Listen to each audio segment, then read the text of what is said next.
Richard McPherson, you are back, sir. How are you?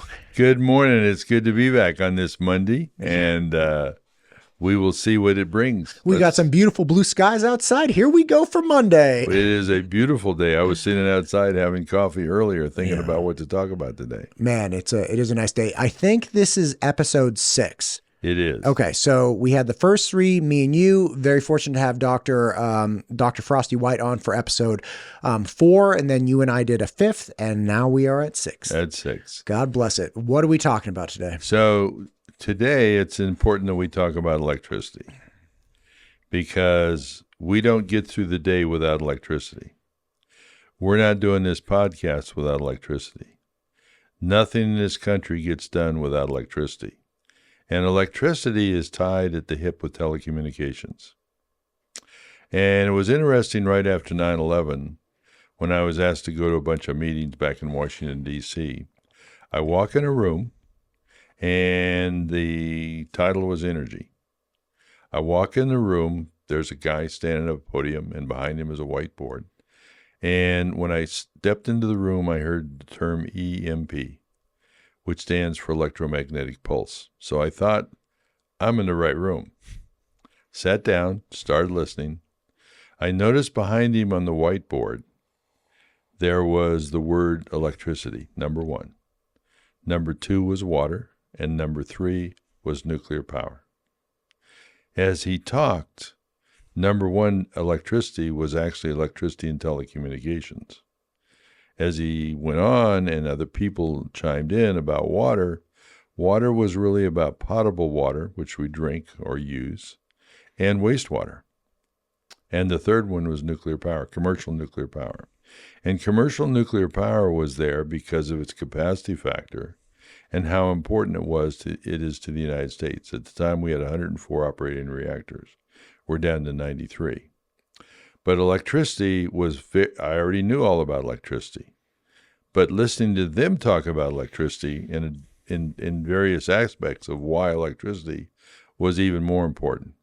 And they went through all of the uses for electricity and how dependent the United States is.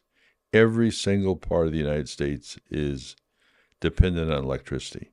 You don't do anything without electricity. Now, generating electricity and the sources of generation and the fuel for those is completely different. Just the use of electricity. People are accustomed to walking in a room, flipping a switch, and the lights come on. But there's a whole lot more to it. At the time, there were 9,000 generators in the United States, electrical generators, tied in some way to the North American grid. And that's, again, you're talking 9,000. You're talking gas plants, coal plants, geothermal, every kind of electrical, way. Any way you can generate electricity. Hydropower, diesel power, Sure. biomass, nuclear, wind, solar, geothermal, hydro, all of those. 9,000 of them. However, nuclear, with only 104 nuclear power plants, gave us 22% of our electricity. And nuclear power plants are better made, more reliable. So that's why he singled them out, because of the importance of nuclear power plants from being able to resist whatever somebody tries to do it. So they really got my attention. And I got to thinking more and more about electricity as I listened to them. So at the time, there was a guy there that started talking about something called SCADA systems. Supervisory Control and Data Acquisition Systems. Well, I know about SCADA systems. I thought I did till I listened to him. He said we have over 1.5 million SCADA systems in the United States, and they're not protected. Meaning that whether it's cyber, whether it's EMP, whether it's physically, whether it's solar flares, they're not protected. And what's the function of them? I mean, I know the function of them is to control electricity, Gotcha. telecommunications, water, natural gas, processing systems, transportation systems, on and on and on. Now, I knew all that. I just didn't know that there were that many.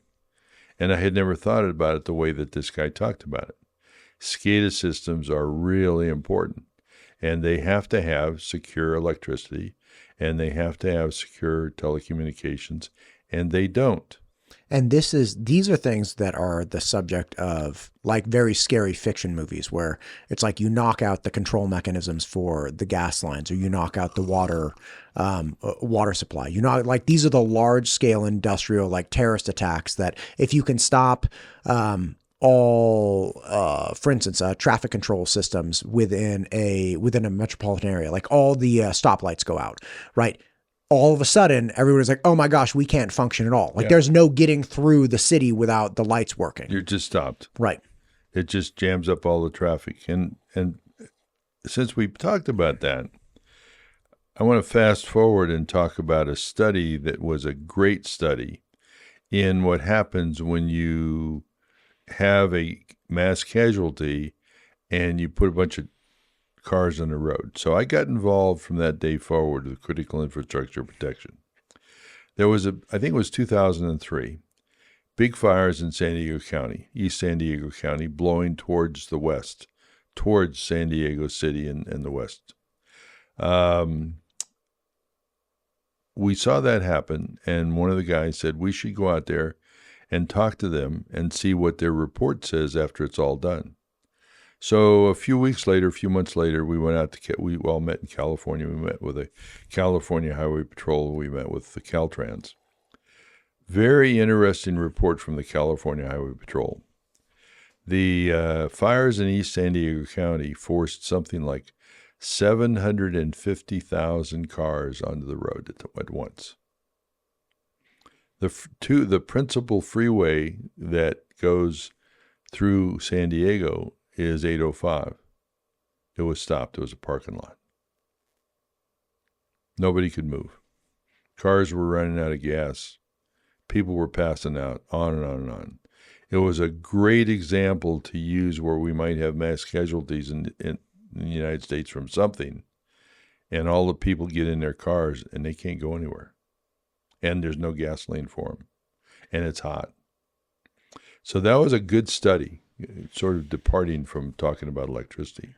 The other thing that was brought up in the early meeting, in that first meeting, was data centers, commercial data centers. We had a few of them in the United States. And this is early 2000s? This is September of 2001. Got it. So the guy who talked about SCADA systems also talked about data centers. He said, we're going to see a growth in data centers like nobody can believe, because this is the next step up from SCADA systems. So we listened to him and we thought about it, and I thought back to the data centers I knew that the government had, some that I was aware of. They're well protected. So you would think that I would have given it more thought, but I didn't. Well, in just a few years, suddenly we've got data centers all over the United States, and more growing all the time. As of a few weeks ago, we had 5,300 of them in the United States. And they're not protected. They're not physically protected. They don't have protected electronics. They don't have protected electricity. They're all vulnerable. And you and I sit here today, and we are dependent on SCADA systems, and we are dependent on computer data systems, data centers, to do everything we do. You can't go and get a glass of water in your kitchen without them working. You can't go flush a toilet without them working. Electricity is the single most important thing that we have. We depend on it every day for literally everything in the United States. Taking that into account then, right, recognizing that it is, and I remember speaking with Representative Ted Hill about this because he, a couple of years ago, he was banging the drum with like, hey, we need to harden our electrical systems. And he since has met with Idaho Power, and he said he had a lot more confidence in their capacity to keep the power generation safe and stuff. But in going through these things with him, he was like, listen, if we lose the power, again, water's gone, traffic's gone, you're not calling anybody, all of these really, really important things. So taking that into account, if we were to step back, right, say we're like designing, our system at this point, and we look at what we have, what are what are the relevant pieces that we need to put in place to ensure that this one single item that affects absolutely everything we engage in. Because again, by the way, farming's out too, because you can't control irrigation. I mean, there is agriculture, North Idaho that relies on just rainwater, but that's not the bulk of the agriculture. At least I don't think so. So, well, you also have to take what comes out of the field, right, and you have to process it into something that people can eat. Right. That takes electricity and water. Right, and then you have to transport it.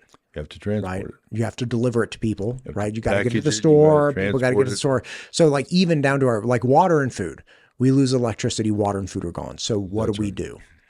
So interestingly, listening to these people over the last however many years since 9/11, I've been able to listen and participate with everybody involved with everything to do with electricity. And I thought I knew a lot, but I know a lot more than I knew on 9/11.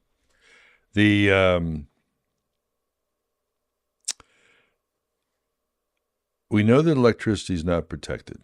We know that it's vulnerable. I'm listening to these guys, and one of the first things that they brought up was that our North American grid is about 350,000 miles of high-tension wires that transport electricity around the country. Also down into Mexico, also up into Canada. 350,000 miles minimum. It's more, but that's a good number to start with. How do you protect 350,000 miles of wires? Well, everybody was talking about cutting the towers down, knocking down the towers. So I'm listening to them as in a potential threat, as like a threat, security terrorist threat. They're like, hey, these towers are vulnerable. These guys are all talking about terrorist threats. Gotcha. The emphasis right after 9/11 was terrorist threats. 100%. Got it. So they're talking about toppling these towers. That makes sense to me. But I said, that's not what I would do. They said, what would you do? I said, well, let's take California, for instance. California is served by about 5 different natural gas pipelines. And a good majority of California's electricity is produced by natural gas. I would go out in the desert, and since these are pipelines, they're marked. Just like our fiber and telecommunications pipelines are marked by AT&T and others, our natural gas pipelines are marked. So I'd go out in the middle of the desert in these 5 locations, and I would dig down, and I would find the pipeline, and I would put a shaped charge on it with a timer to go off at a certain time. And they'd all be set to go off at exactly the same time. Cover it back over, sweep up the dirt and sand that's there, and make it look like nobody had ever touched it, so you wouldn't see it. At the same time, I would go out to San Francisco, I'd go to San Jose, I'd go to Los Angeles, and I'd go to San Diego. And I would dig down there, and I would find the local transmission pipeline for natural gas, and I would put another shaped charge on it. And this one, instead of being a timer, I would use a strain gauge. What's a strain gauge? A strain gauge can measure the difference in the metal as it's compressing or expanding. So the strain gauge would be set to when the pipeline is re-energized with natural gas, repressurized, the strain gauge would then cause all of those charges to go off. So you get the initial charge that takes everything out. They turn off the system. Then they repair it or, fix it. They repair those 5 out in the middle of the desert. They get them pressurized against, and then another charge goes off. In the middle of the town, in the cities. The people will not allow natural gas anymore. Now, there was a big explosion in San Bruno a few years ago that gives you an indication of what might happen. So everybody in the room is looking at me, and I'm sure that they want to say, well, this guy's a real terrorist. No, it's just logical when you think about it. Right. Because we have a grid distribution system of hundreds of thousands of miles, but we have associated with the grid North American grid, we have the local electrical distribution systems. Those are 6 million miles. So where do you start to protect them? That's difficult. So that's when the term microgrids came up. And if I may, real fast, in your, again, very hypothetical, but, very real exercise of figuring out, okay, what would be the most effective way to kill this system? One thing you factor into it, obviously, the cutting blow is not that they can't rebuild the pipelines. It's the public sentiment around that energy source would never allow it to come back on. So you're weaponizing the perspective that people have of natural gas in your example, which is like, okay, we're never doing this again. It's not that you couldn't do it again. It's not that it wouldn't work, but it's, hey, if we get people on our team by making it painful or scary enough for them, they won't do it. The purpose of doing that by the terrorists is to scare people. And when they're scared, they don't want something. So when they lose the natural gas, California would lose maybe 40% of its electricity. And then when you repressurize and you have these explosions in the middle of all those cities, the people are scared. They don't want natural gas anymore. So now you've got that to contend with. And that's all part of the terrorists' idea, is to create fear, create divisions. And that would certainly do it. So Gotcha. It turned the discussion away from just the electrical cables that are around the country to also looking at the power sources. And natural gas was suddenly being looked at. So we have about 3 million miles of natural gas in the United States. And a lot of it is used to create electricity, turn turbines, to turn generators, to create electricity. So that 3 million miles is another vulnerability, not just the transmission lines for electricity, but you now have the natural gas lines that are vulnerable. So you've got two major vulnerabilities that probably affect easily 40% to 50% of the electricity and operations day to day in the United States right there. Big vulnerabilities. What have we done about them? Nothing. But that's when the term microgrids came up. People were talking about microgrids. We need to break up the North American grid into microgrids. And people had all kinds of ideas. They were all valid. That was in 2001. We're sitting here today in 2025. We haven't done any of them.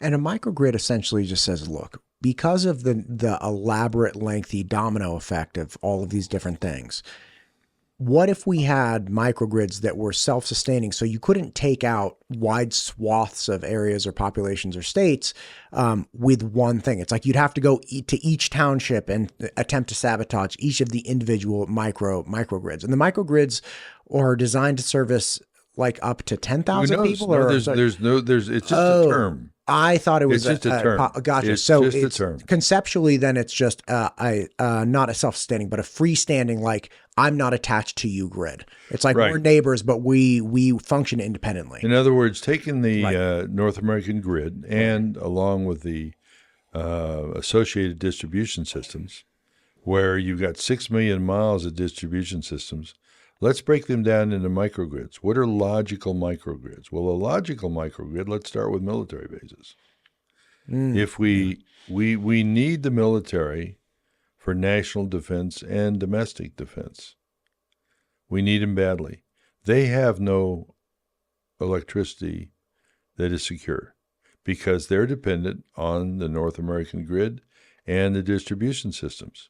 When they built the bases, whether it was doesn't matter what service it is, Navy, Marine Corps, Air Force, Army, they call up the local utility and it said, we need electricity. And the good majority of our bases were built as a result of World War II. So they call up the local utility and they said, we need electricity. Okay, so they had them put a set of transformers and a distribution system on each base. And they've got wires coming from the local utility, and that provides the power to the base. Sure. That's the vulnerability.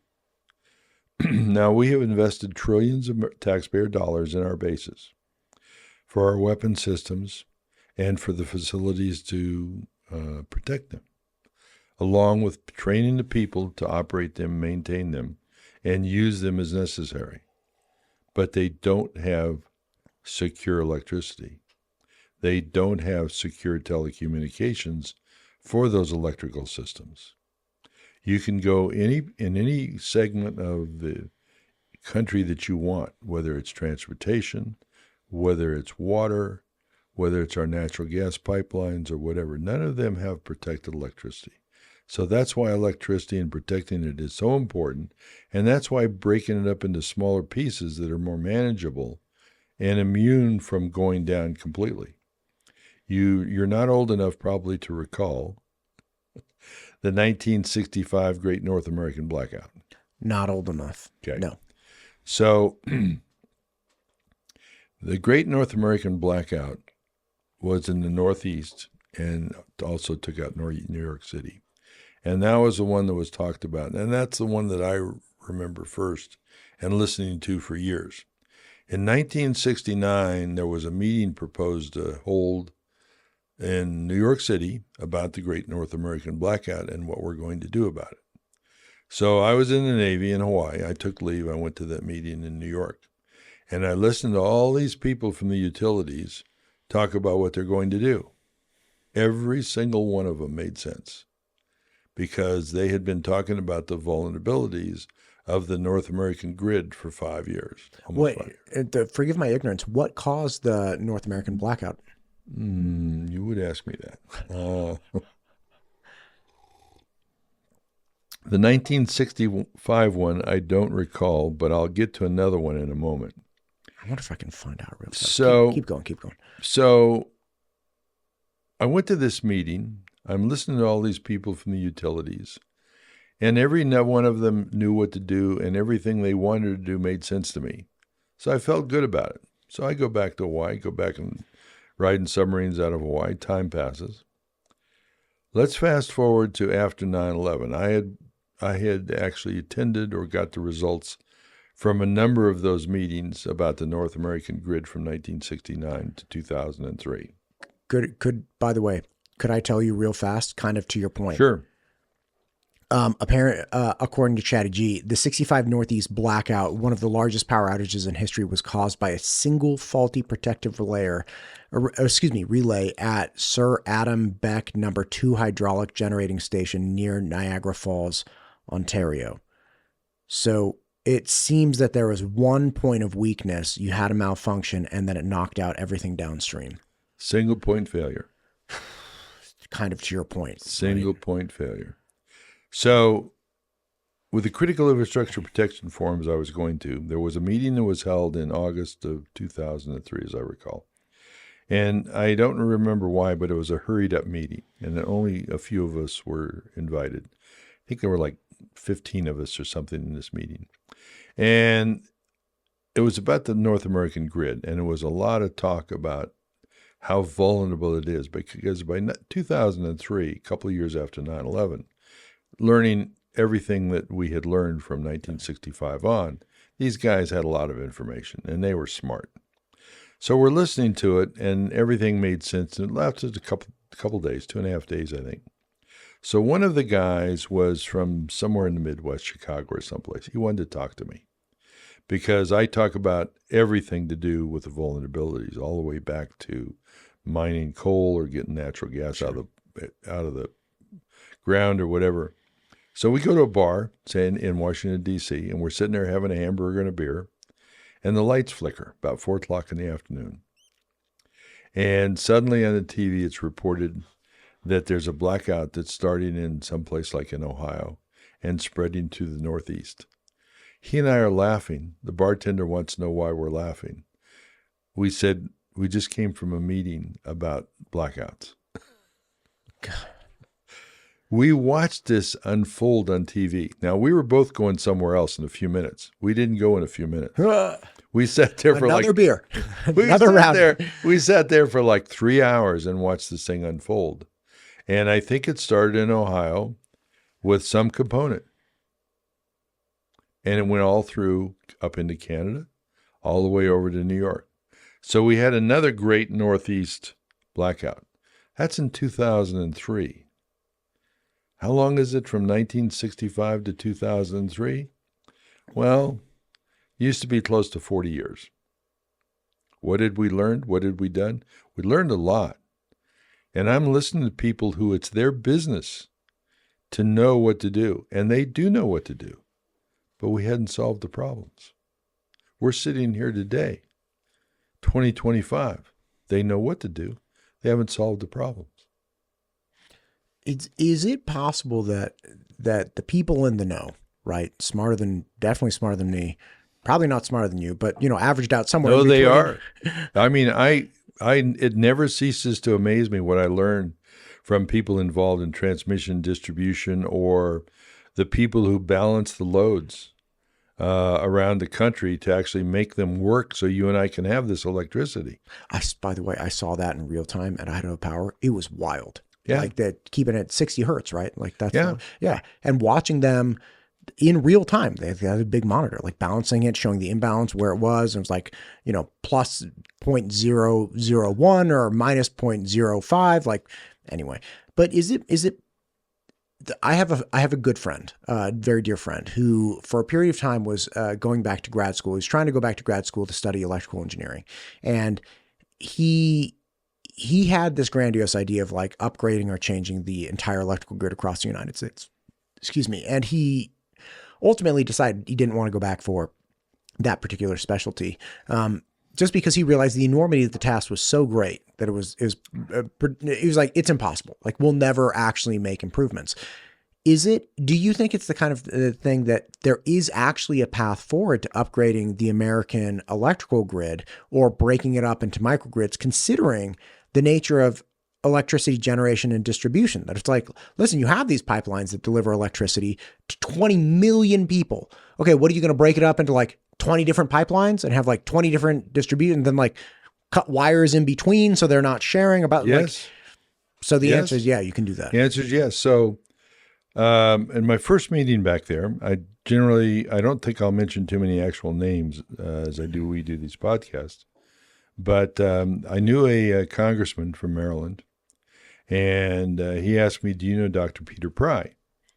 I said, well, I know the name, but I don't know him. So who's Dr. Peter Pry? Well, Dr. Peter Pry had been an analyst at the CIA.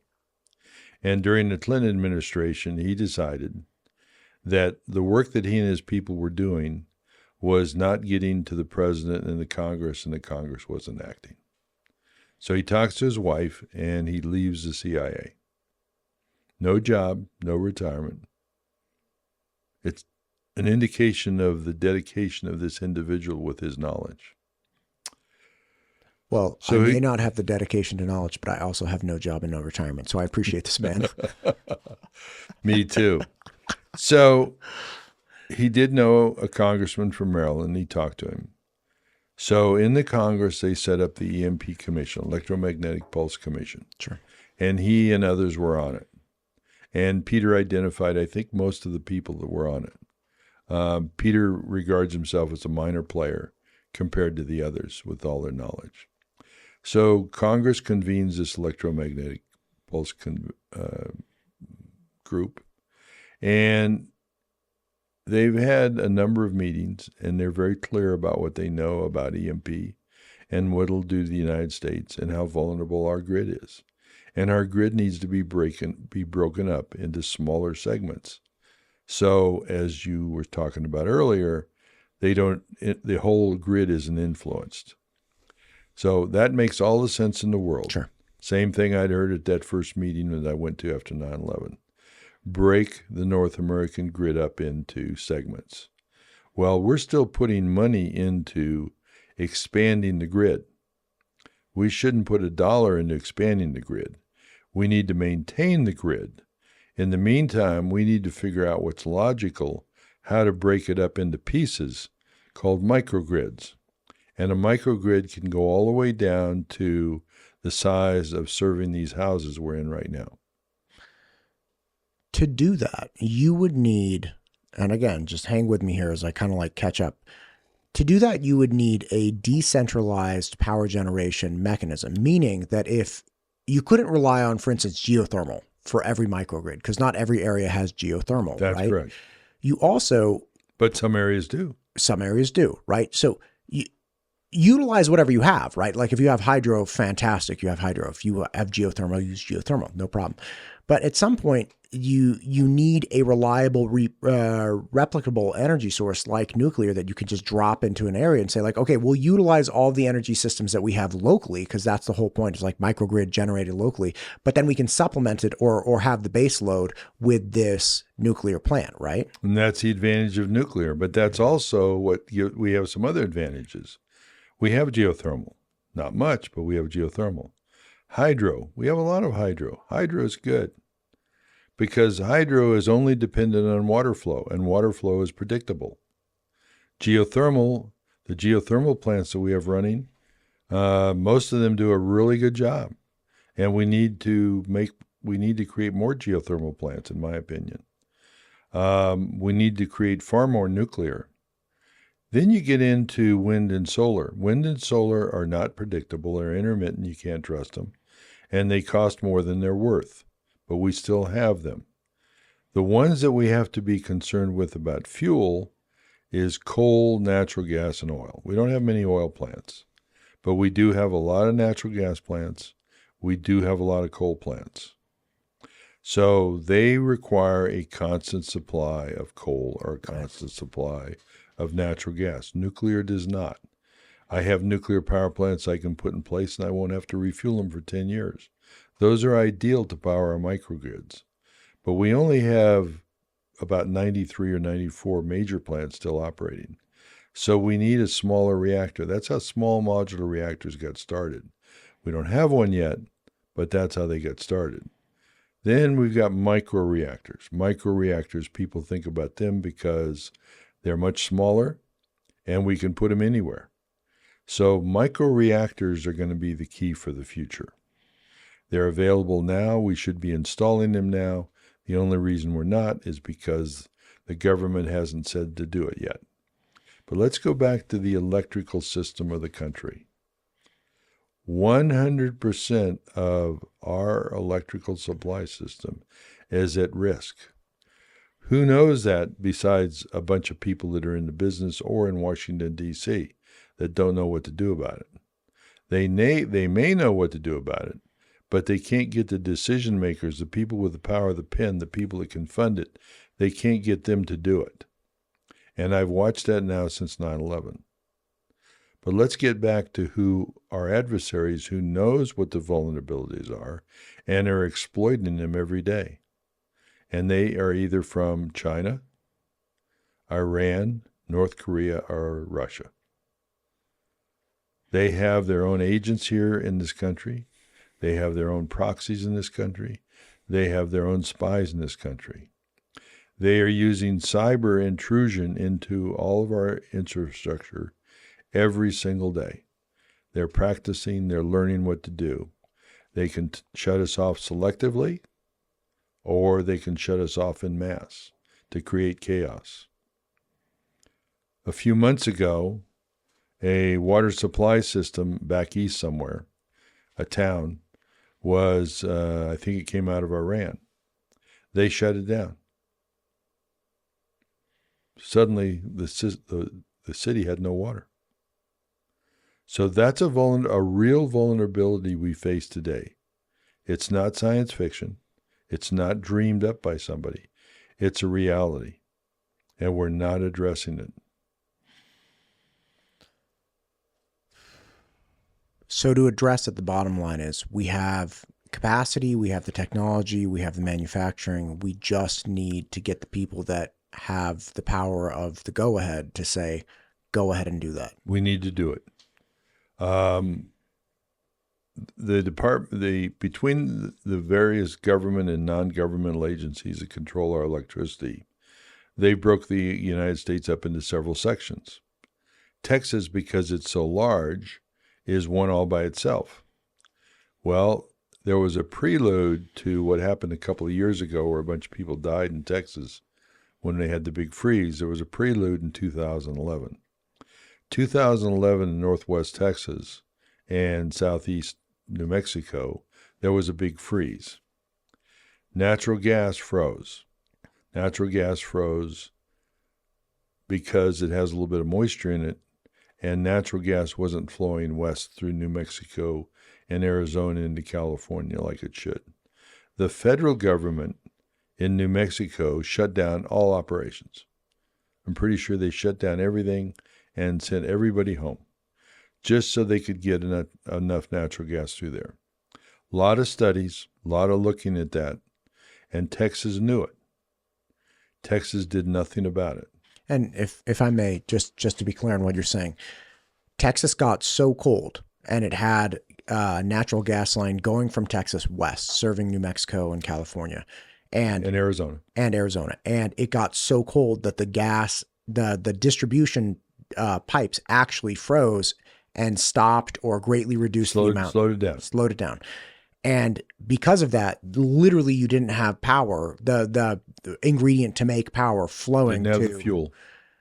So not just to make electricity, but also to heat people's homes. Right, with stoves, furnaces, things of that nature. That happened in 2011? 2011. So 2011, the Critical Infrastructure Protection Forums had a special meeting just about that. There were people from all over the country there. People were there from Texas. Woke up everybody, but they didn't do anything. That was in 2011. It was only a couple of years ago that they had that bad freeze in Texas that wound up killing a bunch of people. That could have been avoided had they simply taken the lessons learned from 2011 and applied them. But they didn't. I have a buddy who lives in Texas, and he and his wife had a daughter, and they just had a second baby. And then the whole thing goes dark. I remember getting a picture of him. I think he still had gas. So he had this little gas fireplace going, but they were like camping out in their living room. I mean, with this little baby. Yeah, natural gas is a great fuel. Yeah, sure. And we need to make sure we can use it. We have some bottlenecks around the country that people would like to use more, but that's so congested with all the other piping systems that are underground, especially in the Northeast, especially in what is in the central East Coast. How the government and the associated organizations, quasi-government organizations, have divided up the government into pieces. We had a guy came and make a presentation to us at one of these critical infrastructure protection forums, and he divided the country up differently. And because Washington, D.C. is the hub of everything, he showed very clearly that instead of Northeast and Southeast, he broke it up into Northeast, Southeast, and the central part of the East Coast of the United States. And he said, look, here from the bottom of Virginia to New York City, look at how little power we have and how vulnerable it is to shutting down the entire nation. Well, it's not just him that knows it. It's our adversaries, back to the same ones: China, Iran, North Korea, and Russia, and their people that they've got here. Well, as always, Richard, you have thoroughly freaked me out. Yeah, the truth is easy. The truth is easy. So steps forward then.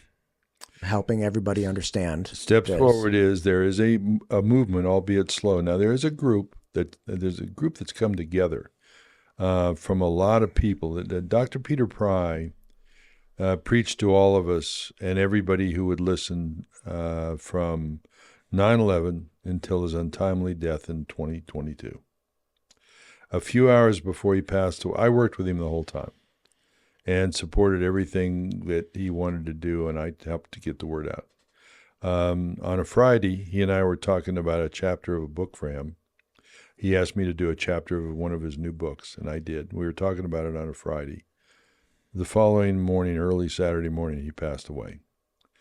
But he didn't just leave behind a legacy. He had built a separate group. I knew he was building them. He purposely kept me away from them so it didn't burden my time. And they are a group of people who understand about EMP and vulnerabilities. And that group has now starting to get national recognition, which they should have had. Congress should have embraced them, and the whole country should have embraced them, a decade ago, but they didn't. But they're starting to now. And within that group is a group that stretches from Texas to Louisiana, to Florida, to Washington, D.C., Virginia, and New York.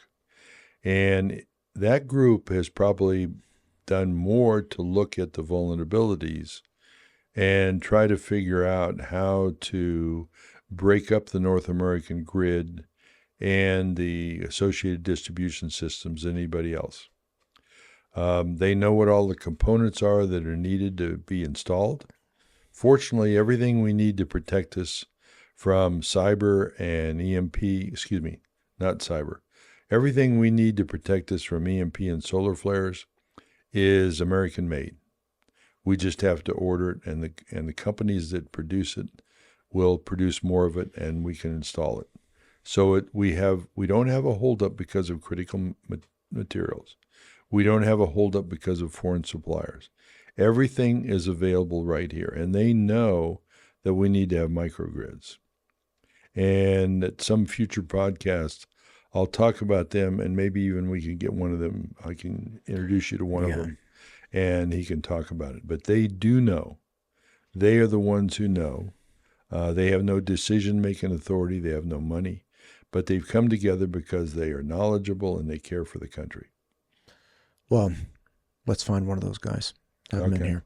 Richard, thank you for today. I think we got a nice chunk here. And I think your list goes to like 17 different episodes, right? So we're only on 6. Okay. We're gonna make it. Thank you, sir. My pleasure.